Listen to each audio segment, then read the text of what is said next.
खंड शिक्षा अधिकारी और जिला से बेसिक शिक्षा अधिकारी और दुनिया के जितने भी शासन प्रशासन से जुड़े अधिकारी हैं, इनके सबके मैसेज भी तो मोबाइल पर ही आ रहे हैं। मास्टर के, हेडमास्टर के नहीं आ रहे ना।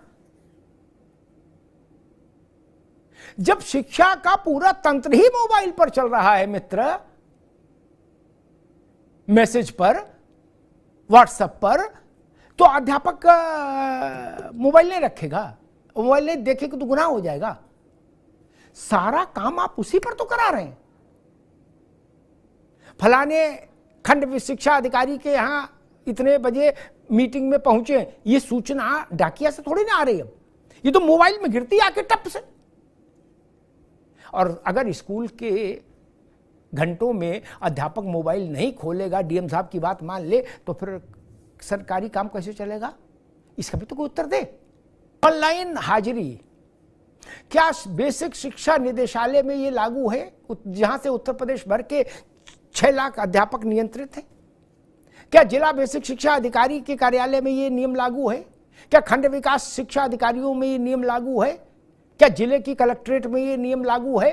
अगर नहीं तो पहले वहां कर लो, वो हाकिम लोग हैं, फिर इन छोटे लोगों में कर लेना लागू। उल्टी गंगा बहाना चाह रहे हो। गोमुख से गंगा आएगी नीचे गंगा सागर तक। गोमुख कहां है? गोमुख है बेसिक शिक्षा निदेशालय, शिक्षा मंत्रालय, शिक्षा विभाग, शिक्षा सचिवालय। वहां से शुरू करिए और जब सब हो जाए ऑनलाइन तो मास्टरों को भी ऑनलाइन कर दीजिएगा, लेकिन वहां से शुरू करिए ना। यही बुनियादी सवाल है। प्राइमरी स्कूल का टीचर क्या क्या करता है, इसमें पढ़ाई छोड़ दी मैंने अभी। आलोक जी आप समझो, विजय बंधु को पता ही है, हमको एक ने भेजा अध्यापक ने,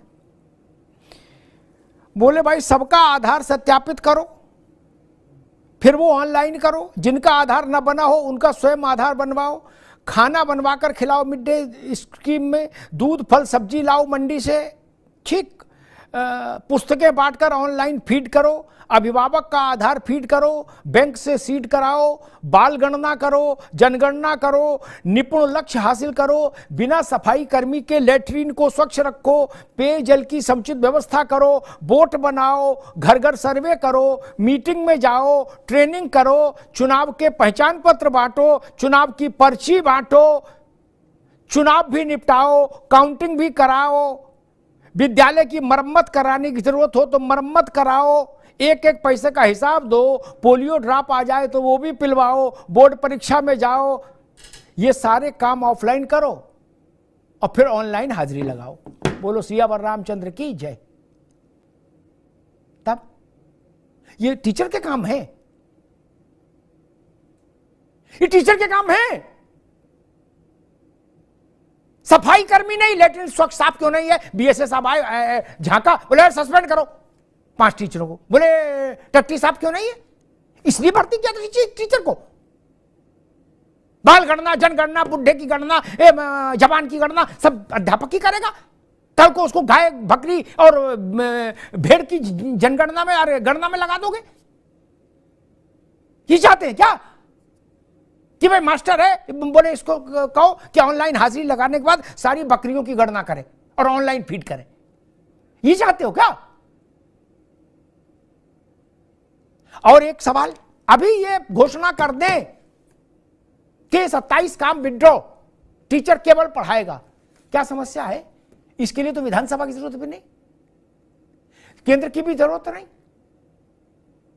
ये 27 मैंने गिना दिए एक सांस में। उसमें पानी टपकने लगे स्कूल में तो भी मास्टर की जिम्मेदारी है कि ऊपर मोमिया लगाए जाके, क्या उसके लिए अलग से कोई स्टाफ नहीं आता है? आलोक जी, जब हम इलीट हो जाते हैं अचानक से कि नहीं, no offline, only online attendance, सब कुछ डिजिटल कर दिया, तो फिर लेटरिन के लिए एक आदमी भी रख लेना चाहिए। नहीं, आलू लाने के लिए एक लड़का रखना चाहिए, जनगणना, बाल गणना, मतगणना के लिए अलग व्यवस्था होनी चाहिए। नहीं आलोक जी, नैरेटिव सेट किया गया, वो अभद्र नैरेटिव है कि अध्यापक चोर है, अध्यापक काम नहीं करता, उसको 70,000 रुपया मिलते, 70,000 में टट्टी साफ करवा रहे हो।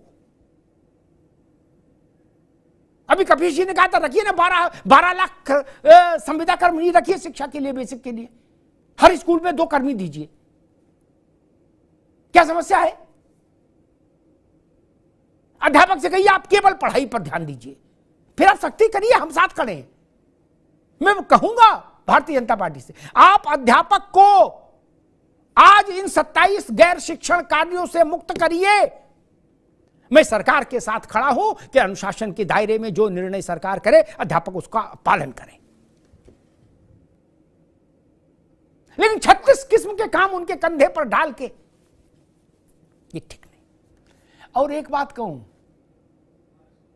मेरे जैसे जो लोग लोक जीवन को जानते हैं, जिए हैं, जानते नहीं जिए हैं, पढ़े नहीं जिए हैं, वो सहमत होंगे कपीश बाबू, राघवेंद्र बाबू के या विजय बंधु, आलोक जी, मास्टर क्यों बनता है आदमी?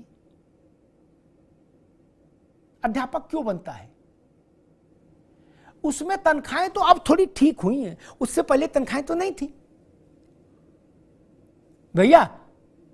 समाज में प्रतिष्ठा, क्या अन्यथा लेखपाल नहीं बने? कपिल जी, लेखपाल बनने में ज्यादा फायदा है भैया। पटवारी लेखपाल, झोला भरा रहता, झोला, किसी की सरकार रहे। आलोक जी गलत कह रहा? मास्टर के पास क्या है? अरे गांव किसी खेत से 2 भुट्टे भी तोड़ के ले आए तो वो किसान दौड़ा लेगा, क्या मास्टर साहब कहां ले जा रहे? और अगर उसके पास जो एकमात्र पूंजी थी प्रतिष्ठा, क्या कि जहां गया लोगों ने कहा गुरुजी पान लगे, आओ आओ गुरुजी, आओ बैठो बैठो, क्या आप वो प्रतिष्ठा खत्म करना चाहते हैं? क्या ये साबित करना चाहते हैं चोर है, काम चोर है, अनुशासन नहीं मानना चाहता? यही तो उसकी पूंजी है मित्र, अध्यापक के पास और क्या है? 3 बातें कहूंगा राघवेंद्र बाबू से, यानी भारतीय जनता पार्टी से और सरकार से 3 अनुरोध करूंगा। शिक्षकों के ये 27 किस्म के बेसिर पैर के काम जो शिक्षक की गरिमा के साथ खिलवाड़ करते हैं, उनसे शिक्षक को मुक्त करिए, तत्काल शिक्षक की गरिमा बहाल हो। एक। दूसरा, शिक्षक कामचोर है, शिक्षक मुफ्त की तनख्वाह ले रहा, ये घृणित नैरेटिव फैलाना बंद किया जाए। तीसरी बात, शिक्षक को सरकारी कर्मचारी मान लीजिए। सरकारी कर्मचारी मानने से क्या होगा वो विजय बंधु लिख के बता देंगे, मैं उसके डिटेल में नहीं जा रहा। सिर्फ एक लाइन का राजाज्ञा जारी हो जाए कि आज से बेसिक शिक्षा परिषद के 6 लाख अध्यापक राज्य कर्मचारी माने जाएंगे। राघवेंद्र जी 3 काम करा दीजिए, मैं इस विषय में अध्यापकों को राजी करने में अपनी पूरी प्राण ऊर्जा लगा दूंगा, पूरी प्राण ऊर्जा लगा दूंगा, और मुझे भरोसा है कि मानेंगे अध्यापक। सिर्फ 3 काम करा दीजिए विजय बंधु जी, फिर मानेंगे ना बात हमारी। 3 काम है, आधे घंटे में तीनों की राजाज्ञा जारी हो सकती है। किसी के लिए विधानसभा जाने की जरूरत नहीं, विधेयक की जरूरत नहीं। ये एग्जीक्यूटिव ऑर्डर जो होते हैं ना आलोक जी, आप तो जानते ही हो, आईएएस बच्चों को पढ़ाते हो, एग्जीक्यूटिव ऑर्डर से ये तीनों काम हो जाएंगे। उत्तर प्रदेश के हर गांव में, उत्तर प्रदेश के हर शहर के हर मोहल्ले में कल दिवाली मन जाए अगर आज घोषित कर दे कि राज्य कर्मचारी मान लिया अध्यापक को, कल दिवाली मन जाएगी। दिवाली दिन में होली, रात दिवाली हो जाएगी एक ही दिन में। आप करो तो। मेरा काम था सुझाव देना, मैंने दे दिया। शेष हरि इच्छा और जन इच्छा। धन्यवाद।